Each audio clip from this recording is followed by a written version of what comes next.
just wanna. Can you see myself? Can you see myself? Can you see myself? More than 12,000 feet high in the Andes Mountains, the waters of Lake Titicaca reveal a host of unfamiliar sights to the men of Calypso. Beneath its cold waters, they search for the legendary source of the Inca Empire, once the most extensive in all the Americas. There are few places on Earth where man has not probed, but this remote sanctuary has been untouched. And so the aura of mystery clings to it. Great fables have grown of untapped riches in its depths.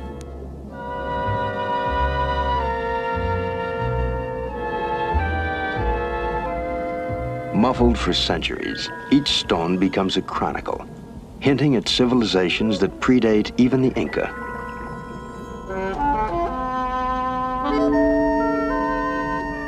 Even the frog-like creatures that inhabit its waters are strangely unique.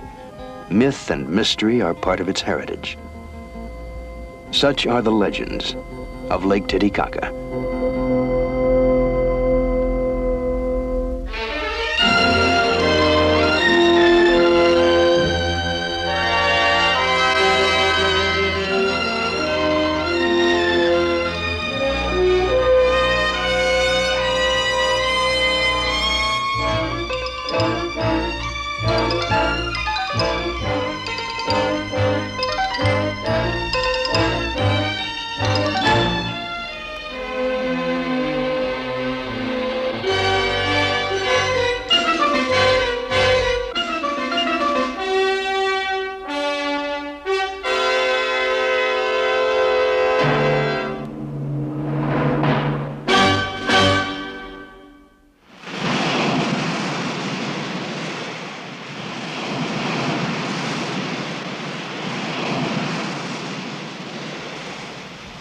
August 14th.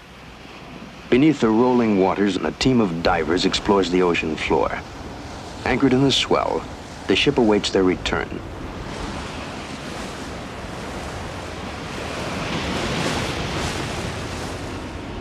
Captain Jacques Cousteau keeps a weather eye out as winds and the sea rise.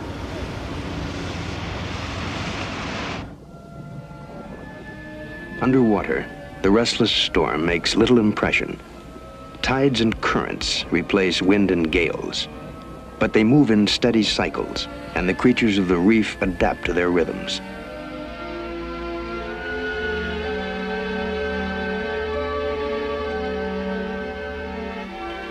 I know how peaceful it is down there.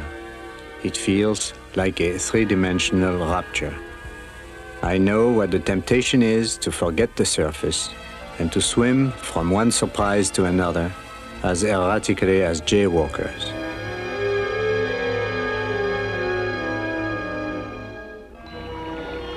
Busy and amused as they are below, they will not bother about our growing worries above.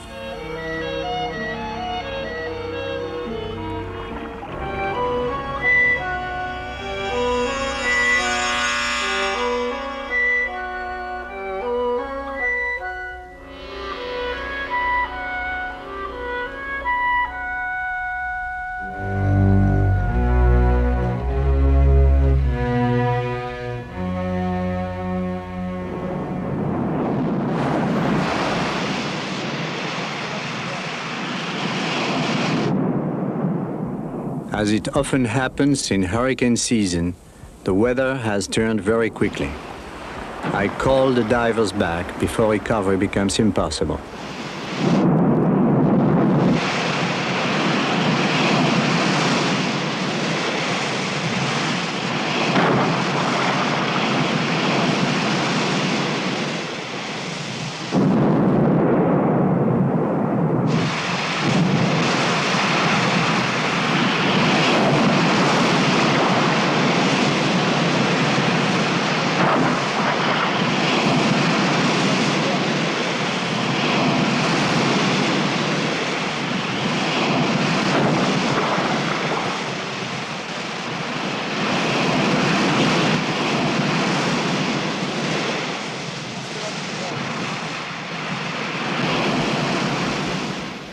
They emerge from the quiet deep to the rolling deck, from an element through which they can fly, back to the world where they are again at the mercy of gravity.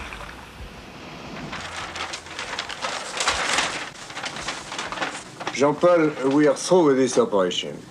We should sail as soon as possible to Peru, because in 6 weeks it will be the rainy season on Lake Titicaca.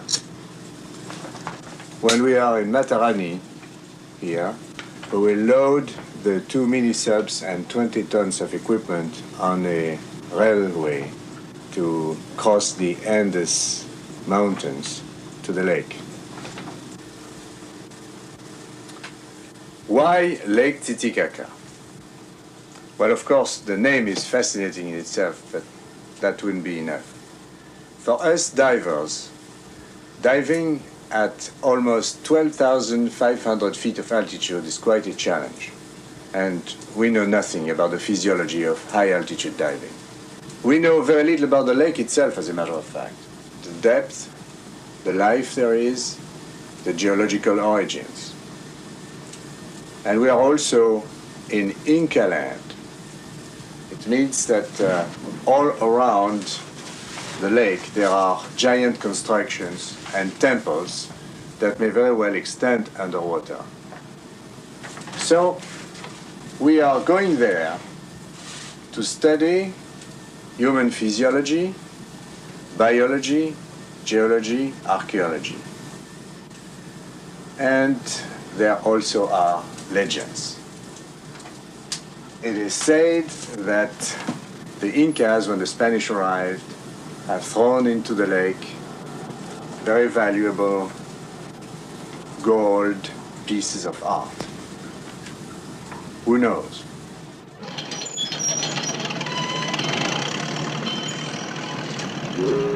At the Pacific port of Matarani, Peru, a special train awaits to carry 17 men, 20 tons of equipment, and the 2 mini-subs, more than 12,000 feet up into the Andes.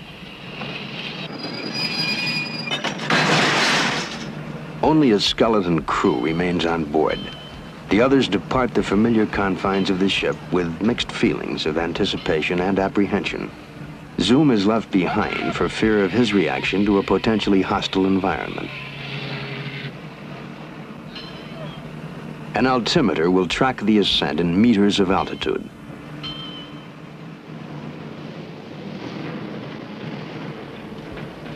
The train climbs steeply to emerge at the 1,000-foot level on a plateau, where the first chill air muffles the landscape in fog.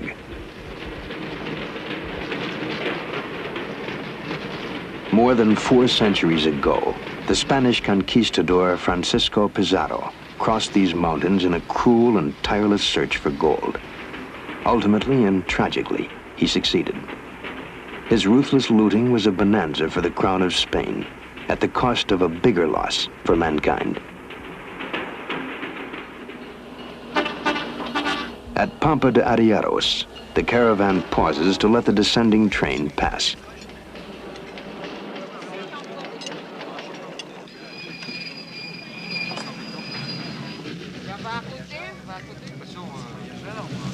We look at the Indians, and they look back at us. Between us, there is curiosity, but little possibility of understanding.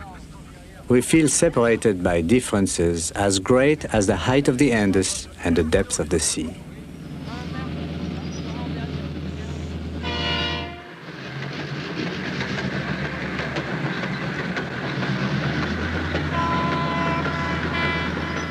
The Incas built a vast network of roads through the mountains.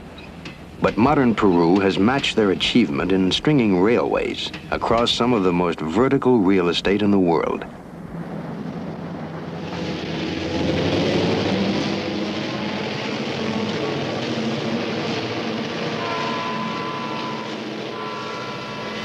The divers have done little more than sit and watch the scenery go by. But they notice that even normal activities like walking and stooping bring lightheadedness. Crucero Alto, little more than a switching depot on the line, marks the highest point in the journey, 14,666 feet above sea level. From here, the expedition will drop 2,000 feet to the lake itself.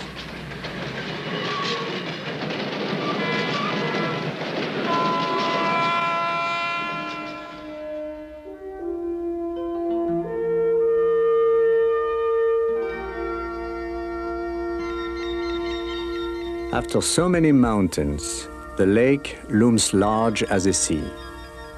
140 miles long by 40 miles wide, it is the highest navigable body of water in the world. At Tiwanaku, a few miles from the shores of Titicaca, lies one of the few restored ancient ruins. Archaeologists can discern traces of at least 5 civilizations in these stones, 4 of which predate the Incas. Much of the art and achievement popularly attributed to the Incas was actually contributed by the various peoples they replaced. Like the Romans, their skill lay in conquest and organization. But none of these civilizations ever developed a form of writing, and only scattered remnants of carved rock remain to hint at their glories.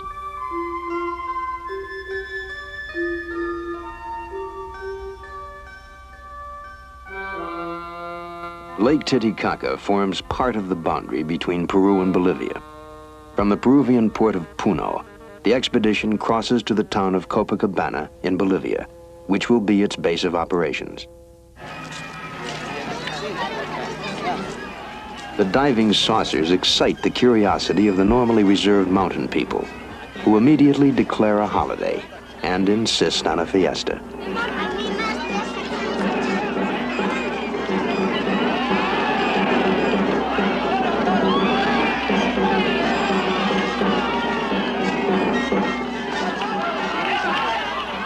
In a combination pagan rite and Christian ceremony, the saucers are blessed and prepared for baptism.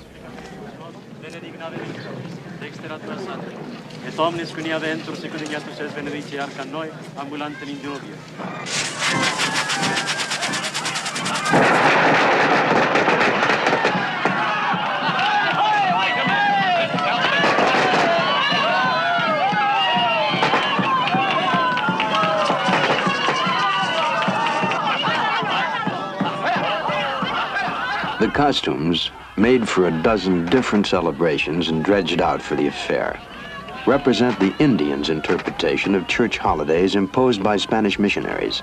Few remember their original meanings, and few care. Religion in these isolated communities means more than the periodic observance of biblical events. It provides welcome breaks in a routine existence.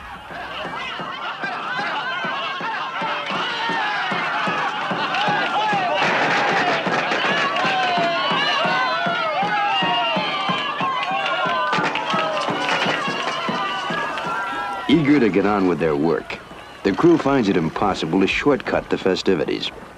All rituals, down to the symbolic dipping of the saucers, must be completed first.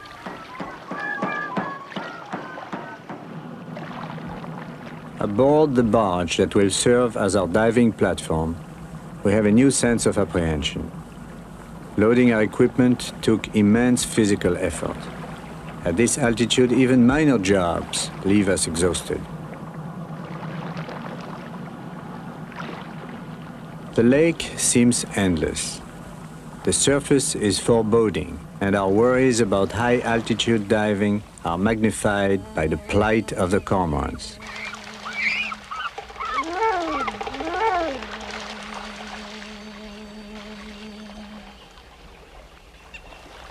In the thin air of Lake Titicaca, normally graceful cormorants struggle to lift off the water.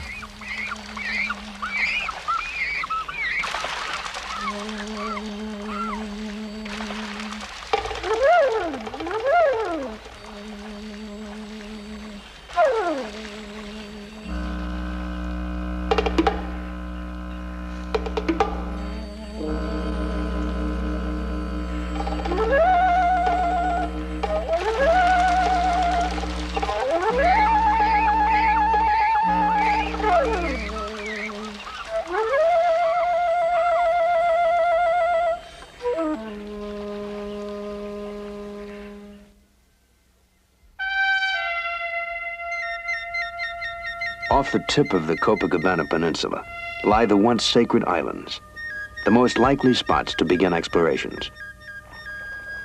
Though the air temperature is a brisk 50 degrees, Cousteau finds the effects of the sun doubly intense in the thin air. Lake Titicaca sits in a pocket carved out by glaciers. Its water level rose and fell with each ice age. Fed by the snows of the Andes, the lake has no outlet, and today its level is slowly rising again. It is possible that some of the ruins of the sacred islands have been submerged. Cousteau cruises the shore, seeking probable points of extension.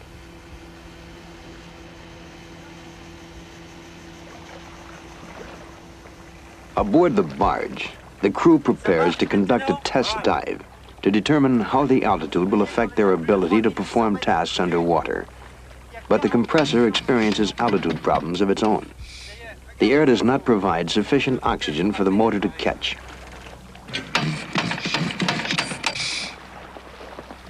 The solution is to feed pure oxygen into the carburetor.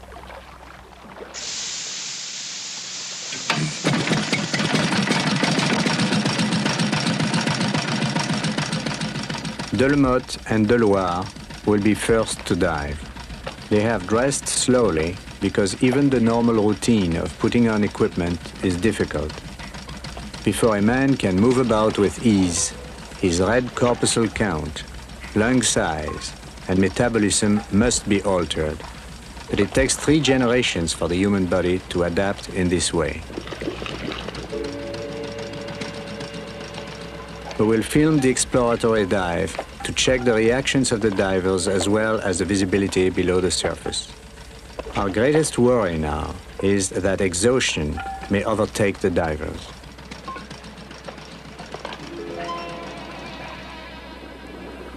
On the surface, atmospheric pressure was little more than half that at sea level. A lungful of air provided only half the oxygen. As they reach the depth of 15 feet, the air they breathe from the regulator is back at ocean level pressure and they receive a normal amount of oxygen. As they sink slowly, their fears dissolve. An underwater meadow of lush greenery stretches out on every side. Because the sun is almost unfiltered by a very thin atmosphere, its radiation penetrates deeper in Lake Titicaca than in lower lakes.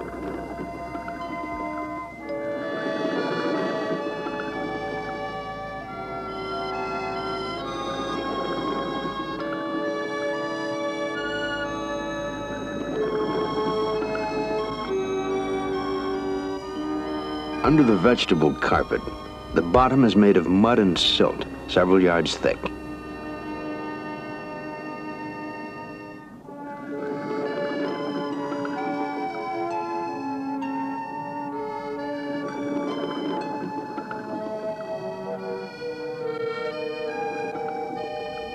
The lake is reputed to be rich in fish, but the divers find scant evidence of the schools they expected to see.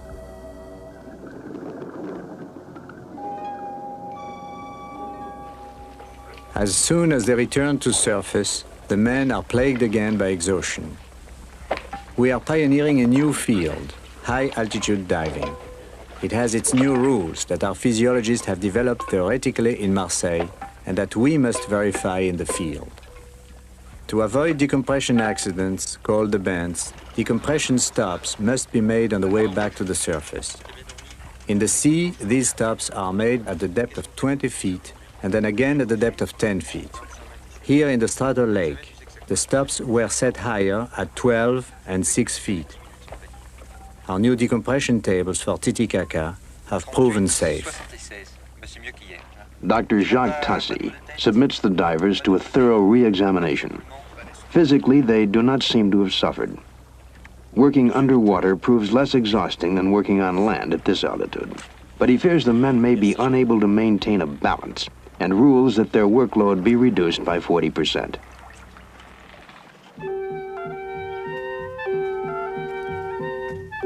The island of the sun and the island of the moon apparently once played key roles in both the religious and secular life of the Incas. Half-buried foundations literally cover the Sun Island. And on the moon stands the quarters of the Vestal Virgins, the Inca's harem. Archaeologists feel both islands were probably larger at one time.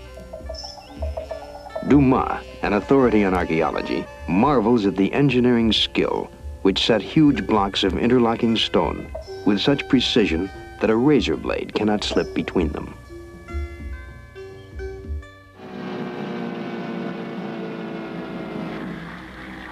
After calculating where underwater extensions are likely to be found, the divers follow a course that takes them through the waving Tortora reeds. The rubber Zodiac can swim over the reeds, but the outboard small propeller becomes badly snarled.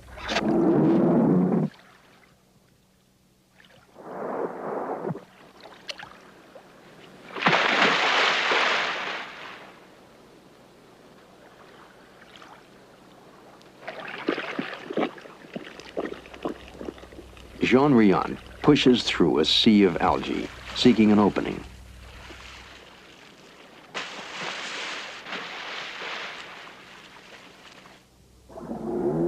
Growing in jungle-like profusion, the reeds threaten to entangle him as well. But the heavy growth also provides what is to be their most efficient means of transportation. Mechanization has its place on the lake, but Indian ingenuity provided the best method of navigating the reeds centuries ago. The canoes, made of the same reeds lashed together, draw bare inches of water.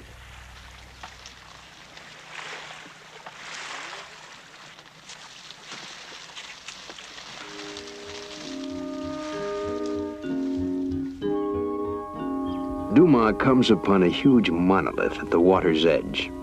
Its surface worn, it seems nevertheless to have once been cut and shaped.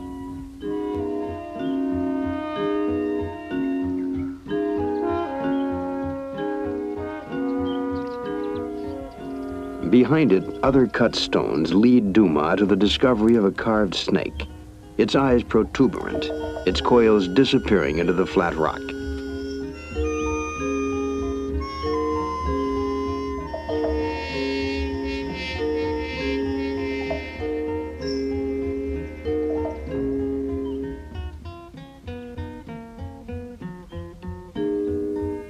Dumas follows the trail across the narrow point of land to where it meets the water again.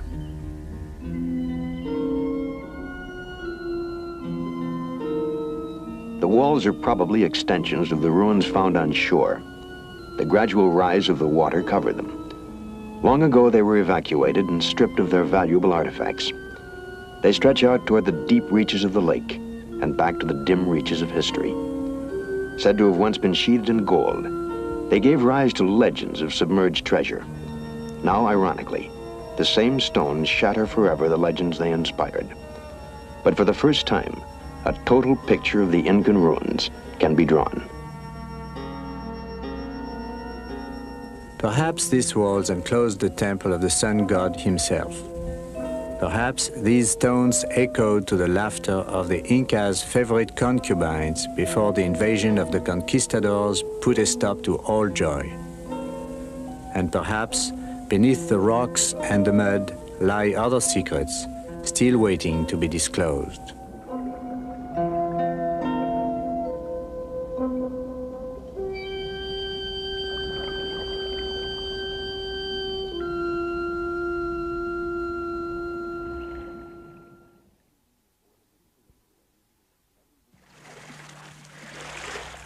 For the people of the lake, everything they don't understand is Inca.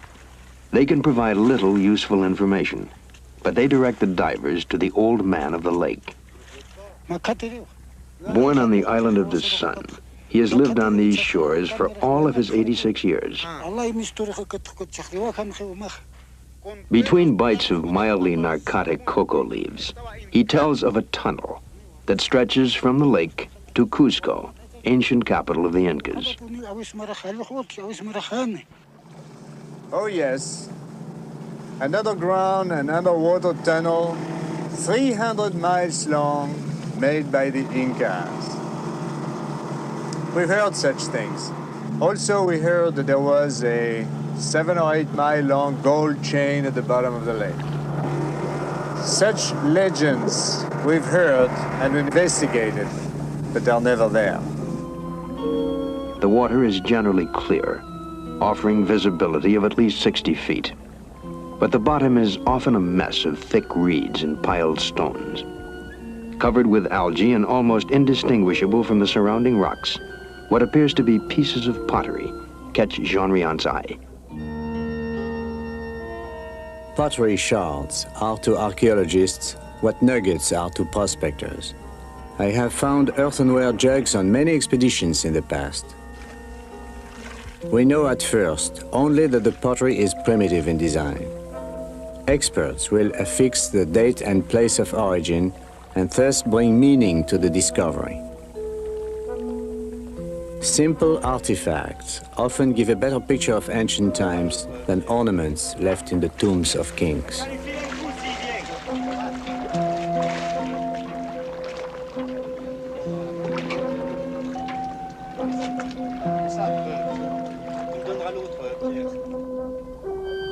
As explorations continue, the absence of fish becomes more noticeable.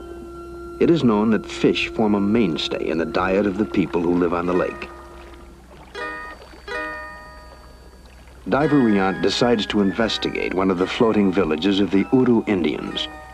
The Urus once flourished at Titicaca, but now number less than 200 people.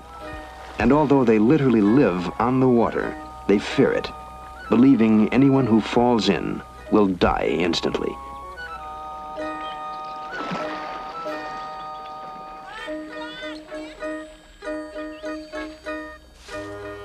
The islands that support the Uru villages float on the surface of the lake. They are built of layers of totora reed. As the bottom layers rot, fresh reeds are spread on top.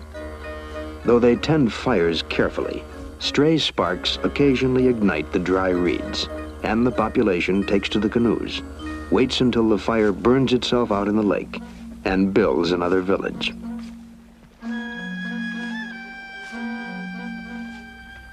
To a superstition-ridden people, Riant represents the incomprehensible world of modern society.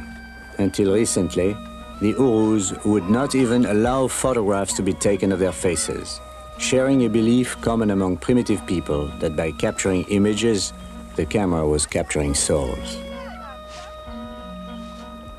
Riant serves as an effective distraction, allowing us to film the Uru village with relative freedom. Cormorants abound in the village.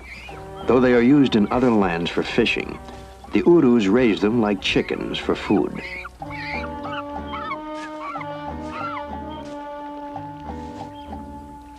Were modern education more effective, Riant might have missed his most significant find. On his walk, he has seen items of pottery identical to the samples taken from the lake.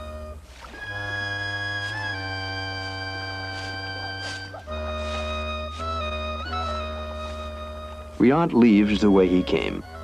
Perhaps a generation from now, mothers will persuade children to eat their suppers before the black and yellow devil emerges once more from the depths.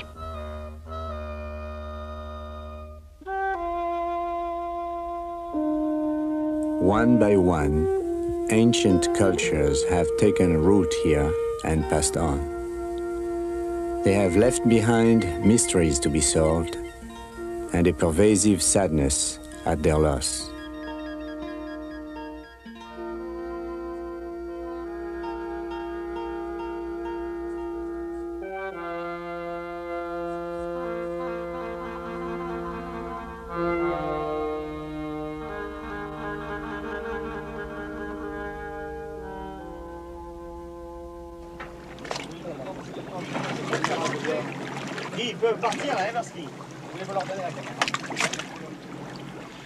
For 4 weeks, the divers have scouted the lake bottom as far as they could.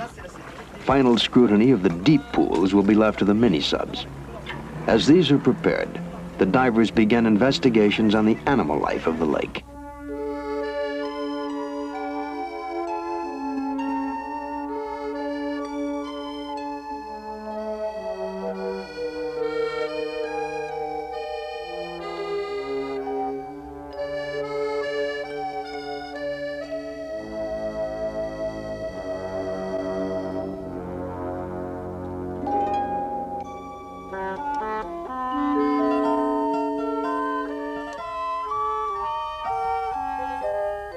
Even the animals here are touched with mystery.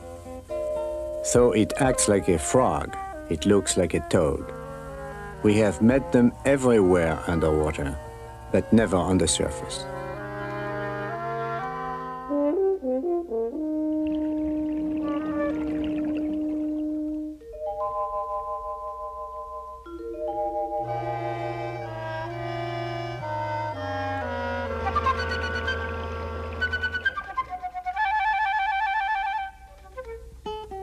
Bearing the unwieldy scientific name Telmatobius coolius, or bag that lives in the marsh, these toads are unique to Lake Titicaca.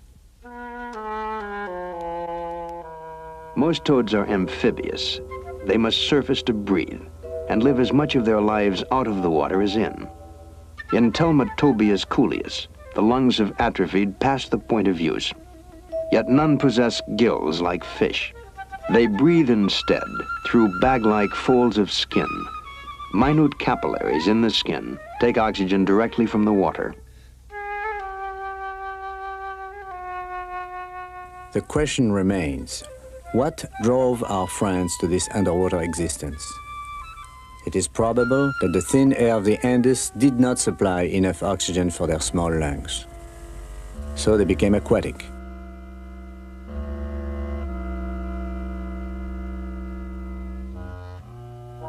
The toads spend most of their time in the protective growth on the bottom of the lake.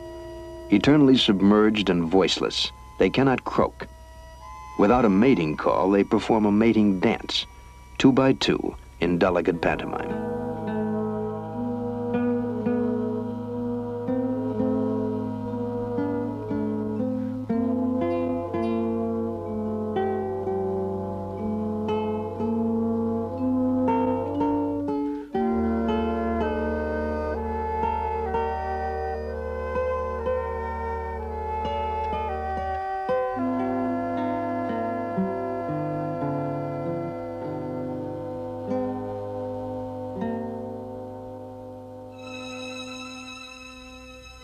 There is still another puzzle in the lake.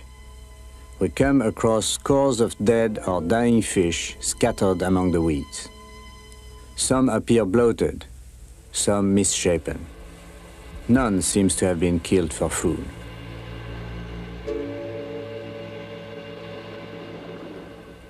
We know that toads feed mostly on water insects and tiny mollusks, nothing approaching the size of fully grown fish. The water birds, which flock on the shores of the lake, swallow their dinners whole. None of these could account for the mass slaughter such quantities of dead fish indicate. To solve the riddle, we collect specimens. They will be sent to the Oceanographic Institute in Monaco for autopsy and analysis. Whatever is killing the fish, the ecology of the entire lake, including the life of the Uru Indians, will be seriously affected unless it is stopped.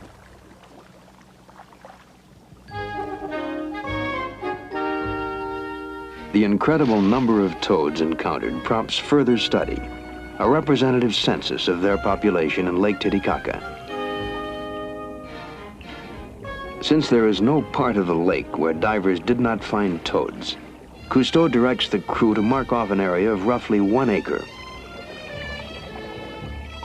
The men will collect every toad inside the lines, count the catch, and multiply to arrive at a rough estimate of the total number. For the toads seem to constitute a settled community with no natural enemies and no place else to go.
Left too long out of water, the toads, like fish, will die.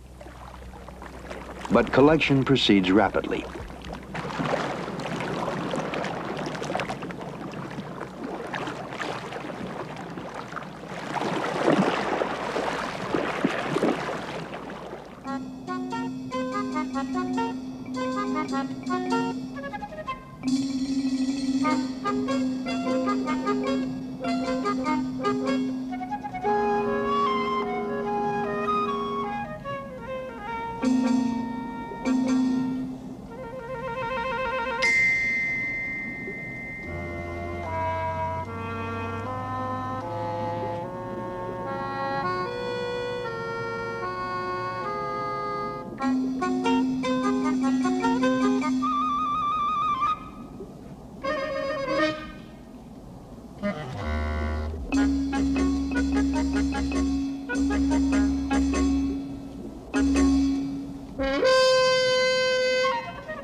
The animal's dimensions are surprising.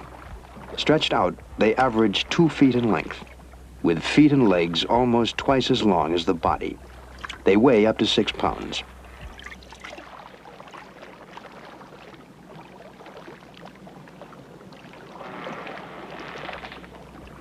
Selected specimens will be forwarded to the Institute in Monaco for further study. There is no indication that the toads have ever been used as a food source at Lake Titicaca. But with the fish population dying out, they may provide a fresh source of protein. Telmatobius coolius does not possess a uniform pattern of color or design. Each toad is an individual, bearing its own unique set of markings. The census complete, Falco releases the toads. The final count, 200. The estimate of Lake Titicaca's total toad population, 1 billion.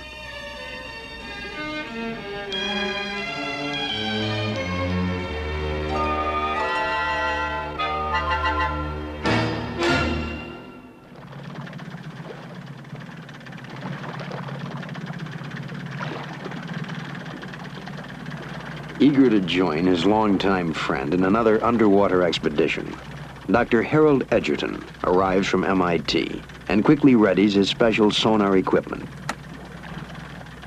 A highly sophisticated device, its acoustic signal indicates not only depth, but the nature of the bottom, mud, sand, or rock.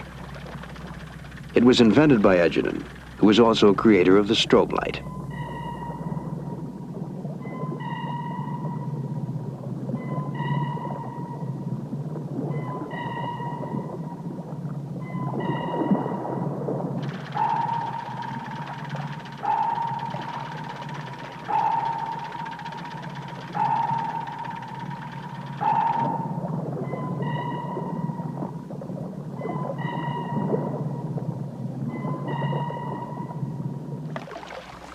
The magic of electronics etches a precise profile of the lake bottom.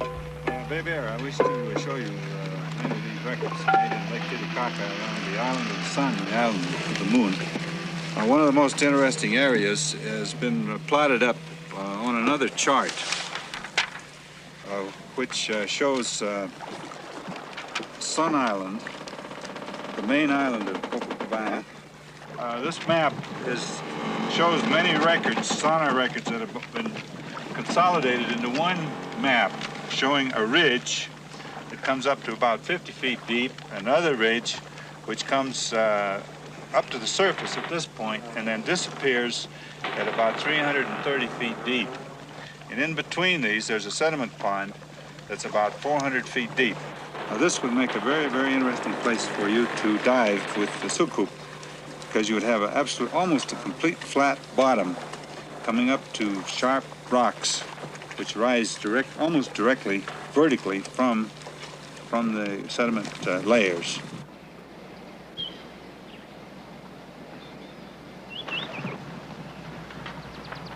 Finally, the moment for the soukoups, the mini-subs, arrives. You know, I feel like at sea here. I really can hardly realize that we are on a lake.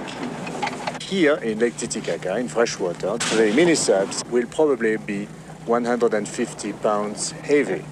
We have to add some floats, additional floats that we don't need in the sea, that we are going to bolt on top of the saucers to compensate for this negative buoyancy. And we hope our pilots will be able to maneuver just as easily in Lake Titicaca as they do in the ocean. The barge in position. The crew makes a final check. Cousteau and Falco will man the subs.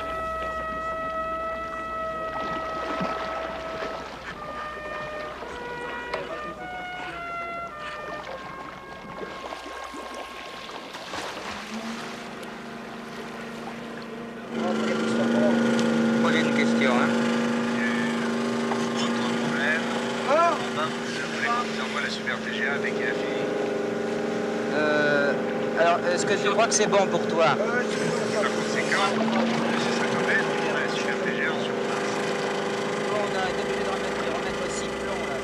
From inside, Cousteau reports all systems perfect. Phone connection with the deck is unplugged, and the last lifeline released.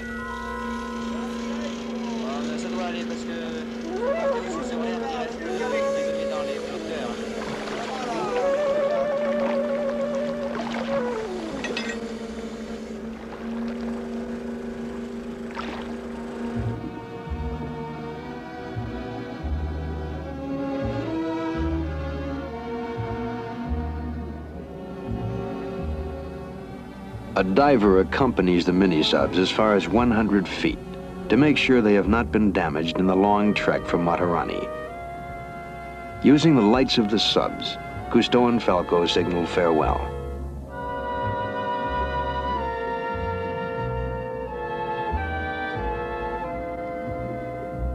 We have estimated the buoyancy compensation exactly, and the floats do not hamper maneuverability. Surrounded by the familiar machinery of the mini-subs, we feel less alien in this strange environment.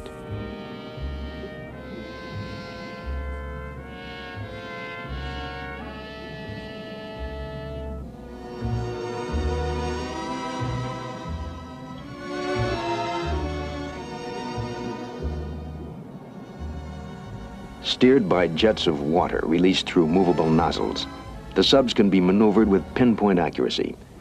Cameras are mounted to film what the eye sees. The subs not only open new areas for underwater exploration, but also bring back a permanent record. The subs gingerly skirt the rocky ledge as they start down. With Edgerton's sonar chart to guide them, the descent goes quickly and smoothly. At a depth of 400 feet, the subs reach bottom and move off to examine the floor of the lake.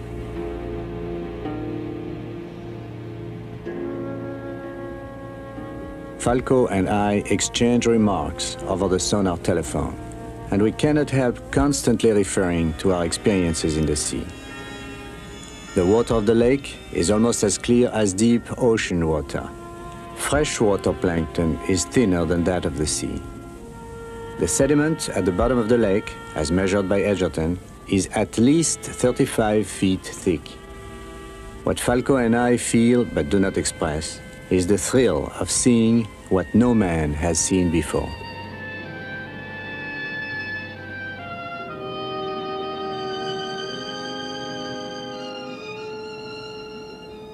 Halfway across the pool, Their attention is sharply riveted by the sight of seemingly random tracings in the flat mud. Both subs veer to follow the zigzagging lines.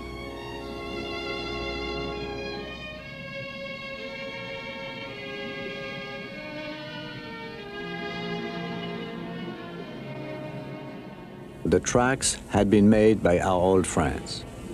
I was shocked. There has never before been a record of toads living at depth of more than 400 feet.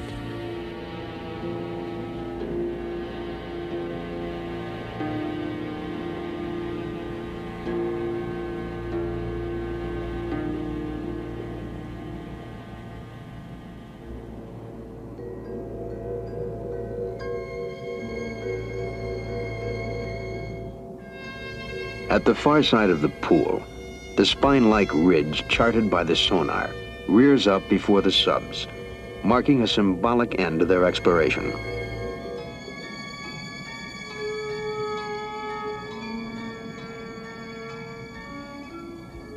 Cousteau signals Falco to start up. They carry away a wealth of new knowledge and the certain end of Lake Titicaca's fanciful legends of Inca gold.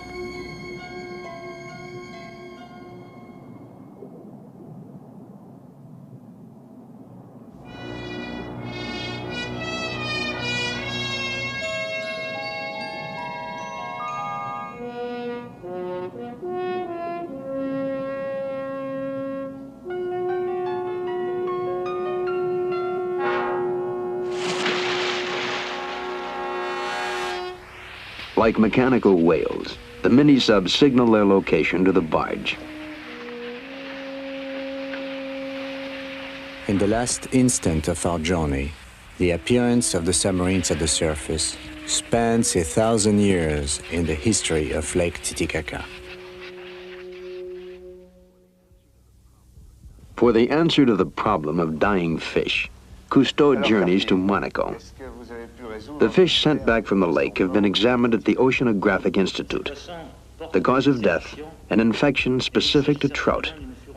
Trout were introduced into the lake in 1940 to provide a more substantial food fish. The results have been tragic.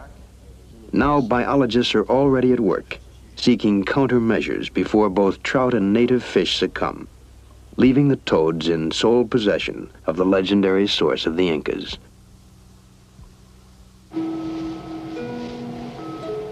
The Calypso pushes off, her decks bearing souvenirs headed for an oceanographic museum in the United States, her sailors home again, and the dust of ancient empires scattering before a fresh wind from the sea.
Way to cross the Andes Mountains to the lake. Why Lake Titicaca? Well, of course, the name is fascinating in itself, but that wouldn't be enough. For us divers, diving at almost 12,500 feet of altitude is quite a challenge, and we know nothing about the physiology of high-altitude diving. We know very little about the lake itself, as a matter of fact. The depth, the life there is, the geological origins. And we are also in Inca land. It means that all around the lake there are giant constructions and temples that may very well extend underwater. So we are going there to study human physiology, biology, geology, archaeology.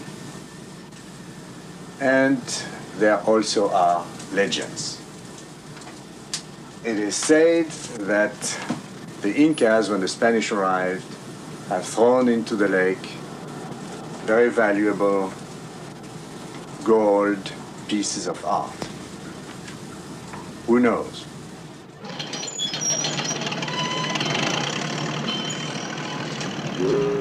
At the Pacific port of Matarani, Peru, a special train awaits to carry 17 men, 20 tons of equipment, and the 2 mini-subs, more than 12,000 feet up into the Andes. Only a skeleton crew remains on board. The others I just wanna. Can you see myself? Can you see myself? Can you see myself? more than 12,000 feet high in the Andes Mountains. The waters of Lake Titicaca reveal a host of unfamiliar sights to the men of Calypso. Beneath its cold waters, they search for the legendary source of the Inca Empire, once the most extensive in all the Americas. There are few places on Earth where man has not probed, but this remote sanctuary has been untouched. And so the aura of mystery clings to it. Great fables have grown of untapped riches in its depths.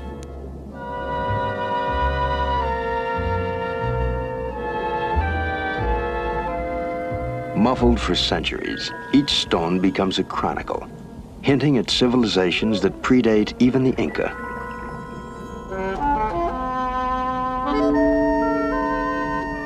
Even the frog-like creatures that inhabit its waters are strangely unique. Myth and mystery are part of its heritage. Such are the legends of Lake Titicaca.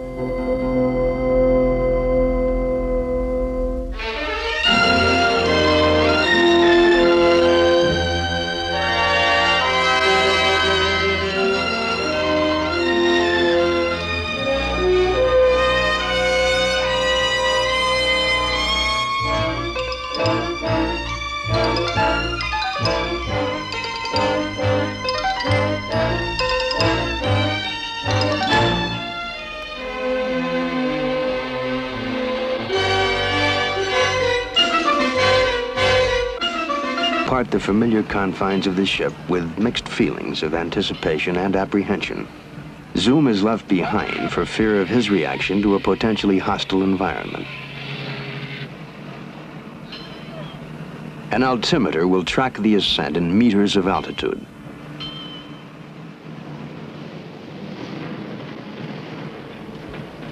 The train climbs steeply to emerge at the 1,000-foot level on a plateau where the first chill air muffles the landscape in fog.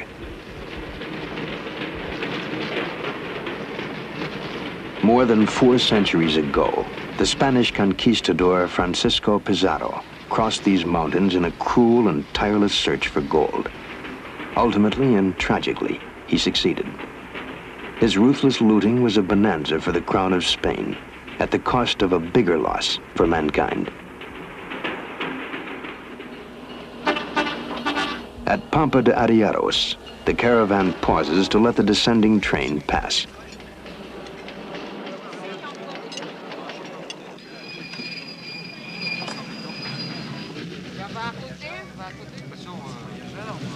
We look at the Indians, and they look back at us.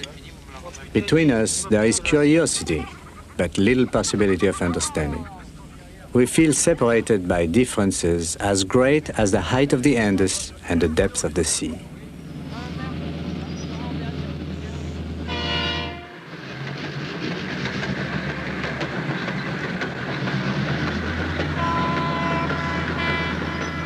The Incas built a vast network of roads through the mountains. But modern Peru has matched their achievement in stringing railways across some of the most vertical real.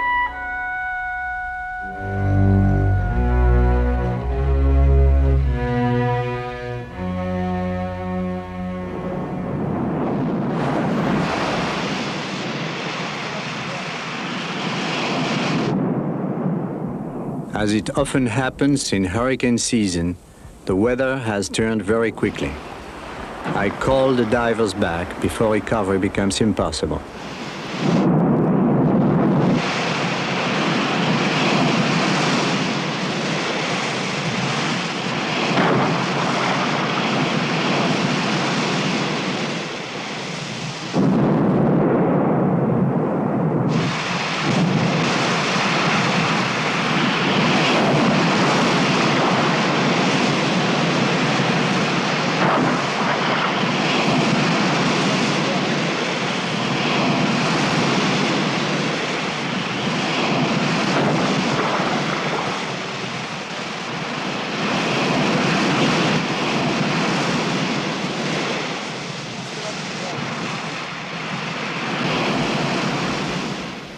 They emerge from the quiet deep to the rolling deck, from an element through which they can fly back to the world where they are again at the mercy of gravity.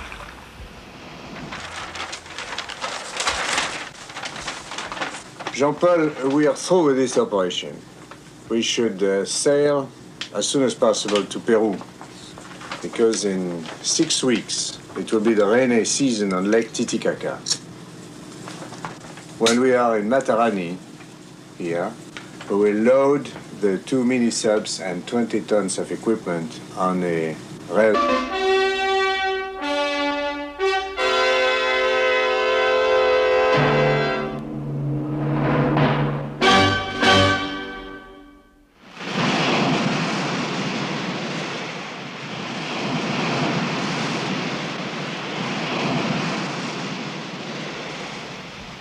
August 14th.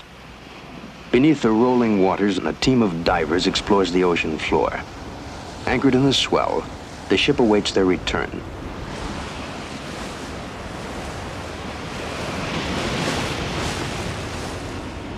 Captain Jacques Cousteau keeps a weather eye out as winds and the sea rise.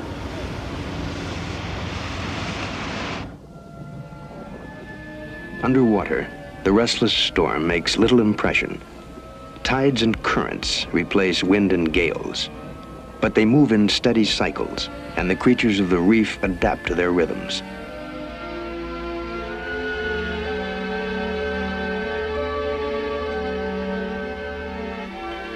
I know how peaceful it is down there. It feels like a three-dimensional rapture. I know what the temptation is to forget the surface and to swim from one surprise to another as erratically as jaywalkers.